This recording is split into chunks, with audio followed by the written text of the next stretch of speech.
Channel ITS friend और वो student जो मेट्रो मेंटेनर, टेक्निकल हेल्पर या अन्य किसी आईटीआई इलेक्ट्रीशियन गवर्नमेंट जॉब की तैयारी कर रहे हैं उनके लिए बहुत हेल्पफुल रहने वाला है, क्योंकि हमारे इस चैनल में आपको आईटीआई सिलेबस के साथ साथ क्वेश्चन के वीडियोस भी देखने को मिलेंगे। तो जल्दी से जल्दी चैनल को सब्सक्राइब करें और बेल आइकन को ऑन करें ताकि अगले आने वाले वीडियोस की जानकारी आपको सबसे पहले। नमस्कार दोस्तों, आज बात करते हैं विद्युत मापन यंत्र में नियंत्रण टॉर्क की। तो आपने इससे पिछली क्लास में नियंत्रण टॉर्क के बारे में पढ़ लिया था कि नियंत्रण टॉर्क क्या होता है, क्या काम आता है, ठीक है।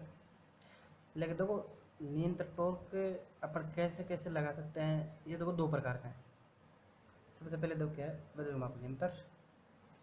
नियंत्रण टॉर्क दो प्रकार के होते हैं, ठीक है।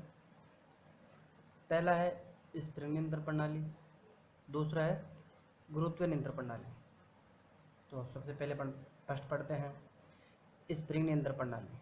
मतलब इसमें क्या करते हैं, देखो अपन इस पे देखो अपन जो संकेत है उसको जो अपन नियंत्रित जो कंट्रोल करते हैं वो किसके कारण करते हैं, स्प्रिंग के कारण, ठीक है। देखो इस प्रणाली में यंत्र के घूमने वाले भाग, यंत्र समझते हो आप, यंत्र में देखो घूमने वाला भाग कौन सा होता है, स्पेंडल। इस पेडल के साथ एक या दो बाल कबानी लगी होती है। देखो बाल कबानी अपन स्प्रिंग को बोलते हैं, ठीक है। तो अपन उसमें स्प्रिंग यूज करते हैं, स्प्रिंग को अपन क्या बोलते हैं, बाल कबानी, ठीक है। तो यह ध्यान रखना कि बाल कबानी क्या होती है, स्प्रिंग को ही बोलते हैं। तो इस प्रणाली में यंत्र के घूमने वाले भाग स्पेंडल के साथ एक या दो बाल कबानी लगी होती है।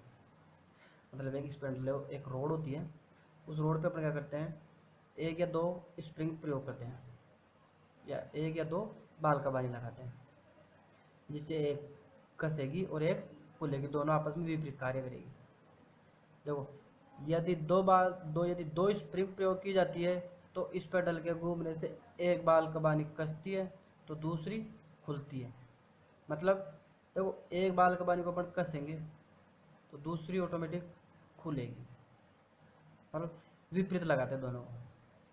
देखो यदि दो स्प्रिंग प्रयोग की जाती है, अगर दो स्प्रिंग प्रयोग करते हैं तब देखो इस पेडल के घूमने से एक बाल कबानी कसती है तो दूसरी खुलती है। मतलब दोनों जो स्प्रिंग है, जो बाल कबानी है, दोनों आपस में कैसे लगी होती है, विपरीत लगी होती है। अर्थात दोनों बाल कबानियाँ विपरीत लगी होती है या विपरीत कार्य करती है। मतलब एक बाल कबानी संकेत के साथ चलेगी और दूसरी उसके विपरीत कार्य करेगी, ठीक है। देखो विक्षेपक टॉर्क के कारण यंत्र का स्पेंडल घूमता है, ठीक है। तो इसमें देखो छोटी छोटी चीज़ याद रखना कि जो स्पेंडल है वो किसके कारण घूमता है, विक्षेपक टॉर्क के कारण, ठीक है। तो ये चीज़ याद रखना कि जो अपना स्पेंडल होता है इस यंत्र में वो किसके कारण घूमता है, विक्षेपक टॉर्क के कारण। तो उससे जुड़ी बाल कबानियों में स्थितिक ऊर्जा एकत्रित हो जाती है। क्वेश्चन आ जाए कि यंत्र में जो बाल कबानियाँ प्रयोग करते हैं उसमें कौन सी ऊर्जा एकत्रित होती है, स्थितिक ऊर्जा एकत्रित होती है, ठीक है। तो ये चीज़ ध्यान रखना है कि जो बाल कबानियाँ है उसमें कौन सी ऊर्जा एकत्रित होती है या स्टोर होती है, तो कौन सी होती है, स्थितिक ऊर्जा एकत्रित होती है, ठीक है। स्थितिक ऊर्जा स्पेंडल के घुमाव का विरोध करती है। मतलब जो स्थितिक ऊर्जा है वो स्पेंडल के विपरीत कार्य करती है, ठीक है। तो ध्यान रखना कि जो स्थितिक ऊर्जा होती है, स्थितिक ऊर्जा किस में होती है, बाल कबानियों में होती है। तो ये क्या करती है कि स्पेंडल के घुमाव का विरोध करती है, जिससे संकेतक धीरे धीरे गति करता है। भाई संकेतक तभी तो धीरे धीरे गति करता है, किसके कारण करता है, स्थितिक ऊर्जा के कारण। क्योंकि स्थितिक ऊर्जा क्या करती है, स्पेंडल के घुमाव का विरोध करती है। मतलब पूरा विरोध नहीं करती, विरोध करती लेकिन कम करती है, जिससे संकेतक धीरे धीरे घूम सके, उतना विरोध करती है, ठीक है। जब प्रेक्षण कार्य समाप्त हो जाता है, मतलब अपना जैसे कोई यंत्र है, अपने रीडिंग ले ली, तो रीडिंग लेने के बाद में कार्य तभी समाप्त होगा जब अपने रीडिंग नोट कर ली, ठीक है। तो यंत्र का कार्य समाप्त हो गया और प्रेक्षण तो विक्षेपक टॉर्क शून्य हो जाता है। पहले जब अपन जो कोई मीटर है अपन उसको किसी भी सर्किट में जोड़ते हैं, अपन ने सप्लाई नोट कर ली। सप्लाई नोट करने के बाद में जब अपन वापस यंत्र को हटाएंगे तो विक्षेपक टॉर्क का कार्य या विक्षेपक टॉर्क क्या हो जाएगा, वहाँ पे शून्य हो जाएगा। ठीक है, तो विक्षेपक टॉर्क शून्य हो जाएगा और नियंत्रक टॉर्क संकेतक पैमाने की शून्य स्थिति पे वापस ले आता है। विक्षेपक टॉर्क का मान शून्य होते ही जो नियंत्रक टॉर्क है वो संकेतक को क्या करेगा, पैमाने की शून्य स्थिति पे वापस ले आता है। अगर यहाँ पे विक्षेपक टॉर्क का मान शून्य नहीं होगा और नियंत्रक टॉर्क भी अपना कार्य करेगा तो जो अपना संकेतक है वो कंपन करेगा। उस कंपन को समाप्त करने के लिए फिर अपन क्या करेंगे, एक तीसरा टॉर्क काम में लेते हैं। ठीक है, देखो एक बाल कबानी के साथ शून्य समायोजक पेच भी लगाया जाता है। देखो एक बाल कबानी के साथ अपन क्या जोड़ते हैं, शून्य समायोजक पेच। मतलब जैसे अपन कोई मीटर है वो शून्य, उसकी जो संकेतक या जो सुई है, जो संकेतक है वो शून्य पे नहीं है, तो उसको शून्य पे लाने के लिए अपने पेच यूज करते हैं। उसको अपन क्या बोलते हैं, शून्य समायोजक पेच। मतलब उस सुई को शून्य पे एडजस्ट करने के लिए। तो किसके साथ जुड़ा होता है ये, एक बाल कबानी के साथ, जिससे संकेतक को शून्य पाठ्यांक पर समायोजित किया जा सके। और जब कोई मीटर शून्य पे होगा तभी तो रीडिंग एक्यूरेट देगा। अगर शून्य पर नहीं है, वो थोड़ा बहुत ऊपर नीचे है, तो जो रीडिंग है वो अपनी एक्यूरेट आएगी। ठीक है, तो अपन क्या करते हैं, जो संकेतक है उसको शून्य पे समायोजित करने के लिए अपन क्या करते हैं, एक शून्य समायोजक पेच प्रयोग करते हैं। ठीक है, देखो बाल कबानी के बारे में देखो, जो बड़ी बाल कबानियाँ होती है वो अचुंबकीय पदार्थ से बनी होती है। ठीक है, और ये चीज़ भी ध्यान रखनी है आपको, क्वेश्चन आ जाए कि बाल कबानियाँ बनी होती है चुंबकीय पदार्थ अचुंबकीय पदार्थ से। तो जो बाल कबानी है वो किससे बनी होती है, अचुंबकीय पदार्थ से। ठीक है, यदि इनका प्रयोग विद्युत धारा वाहक के रूप में भी किया जाता है या किया जाना अपेक्षित होता है, तो देखो अगर अपन जो अपने बाल कबानियाँ हैं इनका उपयोग अपन मान लो विद्युत धारा को एक दिशा से या एक स्थान से दूसरे स्थान पर ले जाने के लिए इनका प्रयोग करें, या यंत्र में अपन विद्युत धारा को एक सप्लाई के लिए यूज करें। भाई जैसे यंत्र है, अब वहाँ पे अपने को उसके अंदर एक वाइंडिंग आती है, उस वाइंडिंग को सप्लाई देनी है, तो वहाँ पे अपन अगर बाल कबानियाँ प्रयोग की जाती है या बाल कबानियों के द्वारा अपन विद्युत धारा देंगे, तो देखो इनका क्या क्या होना चाहिए, इनका विशिष्ट प्रतिरोध कम होना चाहिए। समझ रहे हो, भाई विशिष्ट प्रतिरोध कम होगा तभी तो विद्युत धारा एक स्थान दूसरे स्थान से जाएगी। ताप गुणांक भी क्या होना चाहिए, ऊँचा होना चाहिए। ठीक है, देखो बाल कबानी के बारे में, बाल कबानी किसकी बनी होती है, फास्फोरस ब्रोंज की बनी होती है। ठीक है, फास्फोरस ब्रोंज की बनी होती है। अब देखो बाल कबानियाँ है वो अचुंबकीय पदार्थ से होती है, अचुंबकीय पदार्थ से बनी होनी चाहिए। अगर ये चुंबकीय पदार्थ से बनी होगी तो जैसे इसके अंदर भी क्या करेगी, जैसे अपन इस वाइंडिंग के बीच में रखते हैं इसको, तो इसमें भी क्या बनेगी, फिर चुंबक बनेगी, तो जब मीटर अपना वो सही कार्य नहीं करेगा।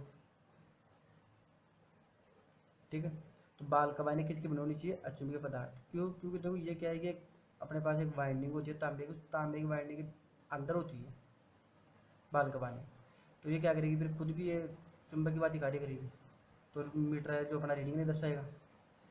ठीक है, तन्य का मतलब क्या है, देखो तन्य का मतलब है कि ऐसा पदार्थ जिसको अपन इस चीज़ के ऊपर महीन तार बना सकते हैं।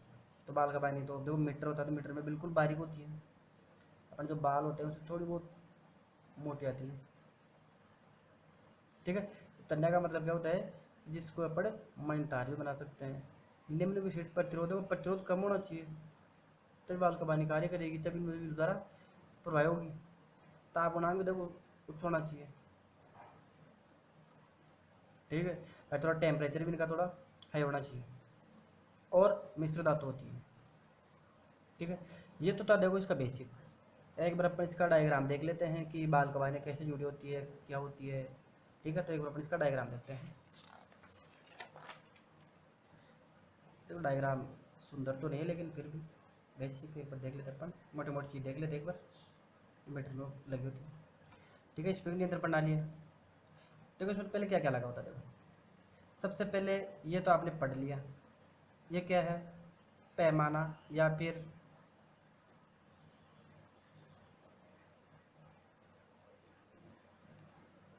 पूर्वांकित पैमाना, मतलब जो पहले से फिक्स किया हुआ पैमाना। ठीक है, ठीक है। ये क्या है? संकेतक। ठीक है, इसको अपन क्या बोलते हैं? संकेतक। ये देखो दो, ये जो दो है, एक तो ये वाला, इसको क्या बोलते हैं? Jewel bearing. देखो ज्वेल बेरिंग अपने इसलिए लगाते हैं कि जो ये जो स्पेंडल है, ये जो रोड दिख रही है आपको, ये रोड, इसको अपन क्या बोलते हैं? स्पेंडल। इस स्पेंडल को सरलता से घुमाने के लिए अपन क्या यूज करते हैं? Jewel bearing. तो बेसिक अपन बेरिंग कब यूज करते हैं? किसी भी चीज़ को सरलता से घुमाने के लिए अपन क्या यूज करते हैं? बेरिंग यूज करते हैं। ठीक है, तो आपको ये ध्यान रखने की इसमें कितने बेरिंग यूज करते हैं? 2 बेरिंग यूज करते हैं। ठीक है, 2 बेरिंग है, और 2 ही क्या है? बाल कमानी। ठीक है, एक बेरिंग ये है, एक बेरिंग ये है। ठीक है, इसमें देखो ये क्या है? ये और ये क्या है? बाल कमानी। अब गौर से देखो, एक बाल कमानी कसेगी, दूसरी बाल कमानी खुलेगी। दोनों आपस में कैसे है? विपरीत है। देखो देखो, इसको अपन ऐसे कसेंगे, ठीक, तो ये ऐसे कसेगी। ठीक है, तो दोनों आपस में कैसे है? विपरीत है। और एक बाल कमानी कसेगी तो दूसरी खुलेगी। इस बाल कमानी के साथ क्या लगा हुआ है? शून्य समायोजक पेच लगा हुआ है। देखो शून्य समायोजक पेच क्यों लगाते हैं? जैसे मान लिया अभी ये अपना जो संकेतक है वो अभी शून्य पे है, लेकिन बाई चांस मानो शून्य पर नहीं है, तो इसको शून्य पे समायोजित करने के लिए अपन क्या लगाते हैं? शून्य समायोजक पेच लगाते हैं। ठीक है, तो ये इसमें थोड़ी, ये स्पेंडल आपको मैंने बताई दिया, ये रोड होती है जिसपे स्प्रिंग संकेतक लगा होता है। ठीक है, तो ये भी ध्यान रखना आपको कि इसमें अपन कितने ज्वेल बेरिंग यूज करते हैं। 2 ज्वेल बेरिंग है, 2 स्प्रिंग है, एक संकेतक होता है, एक शून्य समायोजक पेच होता है, एक पूर्वांकित पैमाना होता है। अब आपको इनके बारे में पता भी होना चाहिए भाई, जो पैमाना है वो क्या काम आता है, संकेतक क्या काम आता है, स्प्रिंग क्या काम आती है। स्प्रिंग देखो ये क्या करती है, ये स्प्रिंग है, ये इस संकेतक को कंट्रोल करने का काम आती है। समझ रहे हो? इसलिए अपन अपने इसमें एक स्प्रिंग तो इस संकेतक को यहाँ से यहाँ तक लेके जाती है, दूसरी स्प्रिंग इसको वापस जैसे रीडिंग अपन दर्शा देगा तो ऑटोमेटिक ये शून्य पे लाने का काम आती है। ठीक है, एक बार दोबारा देखते हैं अपन, एक बार दोबारा और देख लेते हैं। जो वैद्युतिक मापक यंत्र है उसमें अपन नियंत्रक टॉर्क पढ़ लिया था, दोबारा रिवीजन कर देते हैं। एक बार देखो, स्प्रिंग नियंत्रण प्रणाली, गुरुत्वीय नियंत्रण प्रणाली। ठीक है, सबसे पहले पढ़ता है स्प्रिंग नियंत्रण प्रणाली। ठीक है, इस प्रणाली में यंत्र के घूमने वाले भाग स्पेंडल के साथ 1 या 2 बाल कमानी होती है। स्पेंडल बताया था मैंने आपको रोड, ठीक है, उस पर 1 या 2 बाल कमानी या स्प्रिंग लगी होती है। ठीक है, अगर 2 स्प्रिंग का अपन प्रयोग करते हैं तो स्पेंडल के घूमने से एक स्प्रिंग या एक बाल कमानी तो कसती है और दूसरी बाल कमानी खुलती है, अर्थात दोनों बाल कमानियाँ विपरीत कार्य करती है। भाई एक कसेगी एक खुलेगी तो आपस में दोनों कैसी होंगी? विपरीत होगी। ठीक है,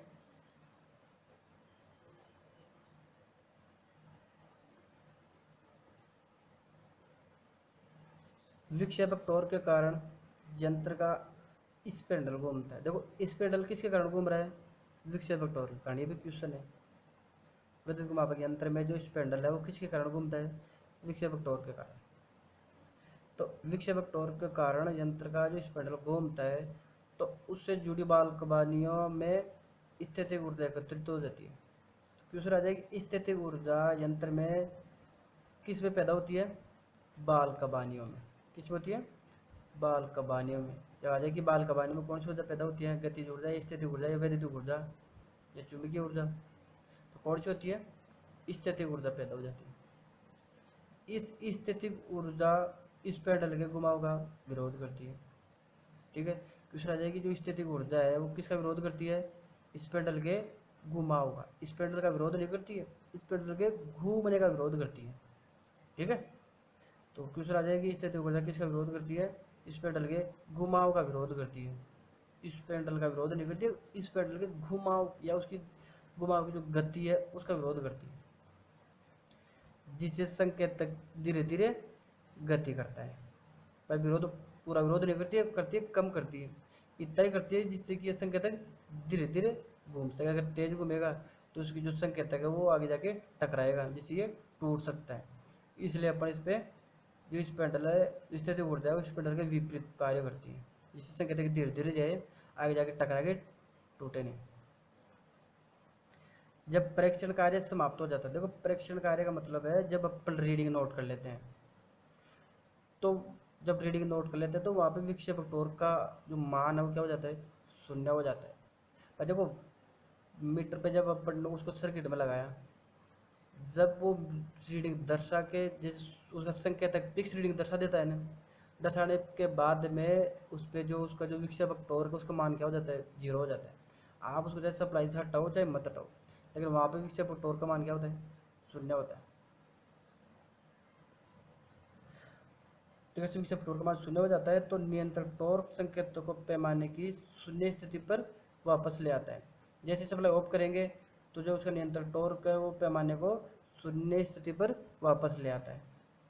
ठीक है, एक बाल कबाने के साथ शून्य समायोजक पेच भी लगा होता है। अभी बताया था मैंने आपको कि शून्य समायोजक पेच क्या काम आता है। शून्य समायोजक पेच क्या काम आता है कि जैसे अपना वो मीटर है वो शून्य पे नहीं है तो उसको वापस शून्य पे सेट करने के लिए अपन क्या लगाते हैं, शून्य समायोजक पेच लगाते हैं, जिससे संकेतक को शून्य पाठ्यांक पर समायोजित किया जा सके। ठीक है, तो अपन शून्य समायोजक पेच क्यों लगाते हैं, क्योंकि जैसे अपना कोई मीटर है शून्य पर नहीं है तो उसको वापस शून्य पर लाने के लिए अपन क्या यूज करते हैं, शून्य समायोजक पेच। तो जो अपनी बाल कबानियाँ है वो तो किसकी बनी होती है, वो अचुंबकीय पदार्थ की बनी होनी चाहिए।